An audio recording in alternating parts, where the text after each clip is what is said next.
Salam radiasi untuk kita semua. Assalamualaikum warahmatullahi wabarakatuh. Om Swastiastu. Salam sejahtera untuk kita semua. Shalom, Namo Buddhaya. Pada kesempatan ini saya akan mencoba membahas kembali mengenai indikasi, kontraindikasi, dan dosis media kontras positif, yaitu BaSO4 atau barium. Kita langsung saja. Ini media kontras adalah senyawa yang digunakan untuk memindai struktur jaringan lunak seperti pembuluh darah, lambung, rongga perut, dan rongga tubuh lainnya yang tidak terdeteksi oleh pemeriksaan sinar X biasa.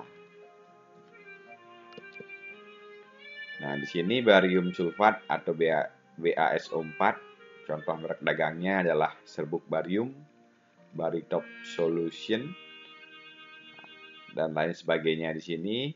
Nah, di sini di sebelah kanan ada gambar. Ini adalah gambar bentuk BaSO4. Seperti yang kita ketahui, dia bahannya seperti serbuk tepung ya.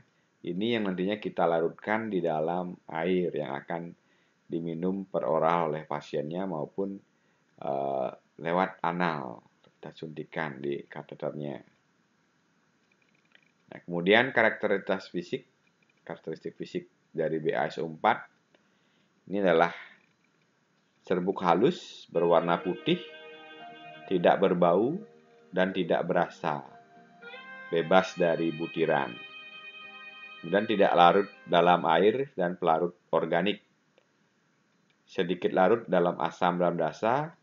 Suspensi BaSO4 ini 5% bersifat netral. Oke, selanjutnya farmakologi klinik. Jadi berat molekulnya tinggi, menimbulkan banyak bayangan opak, merupakan bahan kontras dengan proses lambat dalam tubuh, tidak diabsorpsi oleh tubuh, harus dikeluarkan oleh tubuh. Nah, di sini kemasan produk barium di sini dapat ditambahkan bahan yang tidak aktif untuk tes ataupun aroma. Seperti strawberry buatan, asam sitrat, permen karet, natrium sitrat, vanili buatan, maupun simethicone. Indikasi pemeriksaan traktus digestivus atau yang menggunakan barium BaSO4 ini, beberapa contohnya adalah colon in lobe. Ini adalah pemeriksaan magnesium juga, pemeriksaan Voltrow, appendikogram atau apendik untuk melihat apendik usus buntu, maupun fisiolografi lumen. Untuk kontraindikasi pemasukan melalui oral, ini adalah perforasi pada lambung. Yang kedua, perforasi pada usus kecil. Tidak digunakan pada pasien perforasi usus besar, pasien hipersensitif BaSO4. Jarang terjadi reaksi anafilaktik pada penggunaan BaSO4 di sini. Kemudian perlu keterampilan personil. Bila ada kejadian reaksi berat, harus tersedia 30-60 menit dari masuknya kontras. Jadi ingat, setiap pemasukan bahan kontras kita wajib didampingi oleh dokter dan perawat tentunya untuk memasukkan media kontrasnya. Tindakan pencegahan yang dilakukan harus di bawah pengawasan klinis dokter. Seperti yang saya jelaskan tadi, bila masuk ke laring saat pemakaian oral segera dihentikan. Setelah penggunaan, DI dilakukan rehydrate untuk menghindari pengaruh dalam usus. Kemudian menghindari endapan BaSO4 di usus. Ini perlu dilakukan laksatif, misal susu magnesium atau laktos secara rutin, khususnya bila pasien sulit BAB. Untuk menghindari pengendapan ini harus dikeluarkan, maksudnya seperti itu, atau dinetralkan kembali. Laporkan ke dokter jika pasiennya hamil. Informasikan ke dokter bila ada riwayat alergi obat atau makanan, informasi obat yang dikonsumsi pasien saat ini. Itu yang wajib kita informasikan atau tanyakan ke pasiennya. Nah, di sini pengaruh obat-obatan, adanya BASO4 dalam saluran cerna mungkin akan ada proses absorpsi, sehingga penggunaan obat-obatan lain harus dipertimbangkan. Oke, ini sangat penting dipertimbangkan supaya absorpsi tetap maksimal. Sebelum pemeriksaan pasiennya kita instruksikan untuk puasa, kemudian diberikan setelah 4 jam dari puasa pasien tersebut. Prosedur penggunaan untuk wanita hamil, justifikasi dengan pertimbangan dokter untuk keperluan klinis dan risiko radiasi. Untuk ibu menyusui dapat digunakan, untuk bayi upayakan dapat segera dikeluarkan. Kemudian ada reaksi merugikan juga bila mual, muntah, diare disertai kejang, dihentikan pemberiannya. Kemudian ada reaksi hebat, ini terjadi 1 banding 1 juta orang.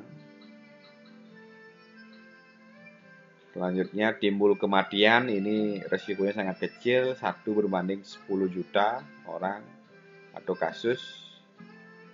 Kemudian komplikasi jaringan bisa pada pneumonitis, granuloma, embolisasi maupun perforasi. Di sini reaksi alergi yang terjadi terutama pada pasien fotopi dengan tanda-tanda radang selaput lendir hidung, asam bronchial, ada eksim, ada kemerahan kulit, kemudian ada alergi ringan, efek yang dapat ditimbulkan dari tema urtikaria. Ini risikonya sangat kecil, 1 berbanding 250.000 orang. Atasi bila terjadi hal-hal tersebut, reaksi alergi atasi dengan antihistamin 50 mg diphenhydramine. Ya, diatasi dengan antihistamin. Sini 50 mg diphenhydramine. Tentunya dapat dikonsulkan juga dengan dokter agar tindakan-tindakan alergi ini dapat segera dicegah. Standar ukurannya specific gravity berdasarkan berat powder yang akan disediakan sebagai BaSO4. Ini weight to volume, the W per V. Sejumlah BaSO4 ditambahkan sejumlah air untuk mendapatkan sejumlah larutan. Contohnya 20%, ini weight per volume, 20 gram BaSO4 ditambah air 100 ml. Ini total volume. Ini ya pemberian dari BaSO4, jadi tidak sembarangan memberikan dosisnya, kurang lebih 20%. Contohnya ini 20 gram BaSO4 ditambah air dengan 100 ml. Sejumlah BaSO4 dicampurkan dengan sejumlah air sehingga diperoleh campuran beratnya 100 gram. Contohnya 20%, artinya di sini sama 20 gram BaSO4 plus 80 gram air. Sama dengan 100 gram totalnya di sini.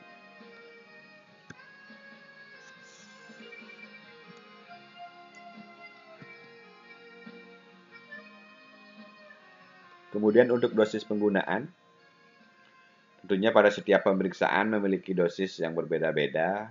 Contohnya saja pemeriksaan oesiofagografi. Nah, di sini rasio BaSO4 dan air di sini 1 berbanding 1. Prosedurnya per oral, dimasukkan melalui oral. Kemudian ada OMD di sini. Pemeriksaannya rasionya 1 berbanding 4. prosedurnya juga sama oral, pemeriksaan follow through. Di sini perbandingannya 1:6:1:8. Ini per oral juga. Kemudian ada appendikogram, ini 1:6 per oral. Kemudian colon in loop 1:8. Ini dimasukkan prosedurnya melalui anal atau rektal.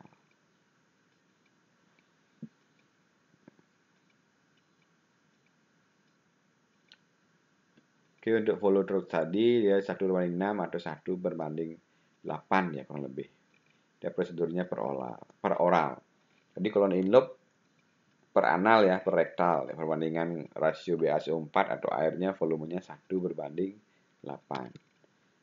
Oke, sekian yang dapat saya sampaikan mengenai kontras media BaSO4. Sekian dan terima kasih. Salam radiasi untuk kita semua.